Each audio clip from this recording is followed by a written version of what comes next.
Can you become from a retail client to an investor with having a limited budget, but you want to play in super luxury or book an apartment or buy some luxury asset and play around in the booming market? First of all, yes, you can do that. Select, say suppose first we would like to know what is your actual budget where you can play around, whether it be 50 lakhs, 1 crore or 2 crore rupees. And then if it's an asset of say 5 crore rupees and you put initial 20-30%, we try to first analyze the market. So we have to see, okay, is the product value for money and do you see the upside in the market? Because right now it's booming. There are few A+ grade developers who will have their price and you'll end up buying that product, but you'll not have a premium and you'll have to pay the next installment too. So there are a lot of questions and people fell into that trap where in a moving market they buy a high price product. So I would recommend, yes, you can be an investor from that limited budget, but we as a company, what we try to do is we do that research, we find the right product, we see the gap in the market, whether say suppose there's a launch at X price and then X price can go X plus 10 or 20, seeing the nearby locality and the area. So it's not just everything is going up, so you buy any product and you'll get premium in all the products. So I would recommend, yes, you can be a retail investor,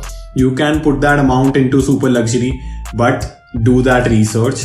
Get your reliable realtor or find a brand or find someone known to you or someone who can guide you better with what is going on in the market and how you can play around with that kind of money. And we would really appreciate if you can hit the link below. We can get in touch with you and meet you over coffee and guide you better with what's going on in the market and where you should really invest. Thank you.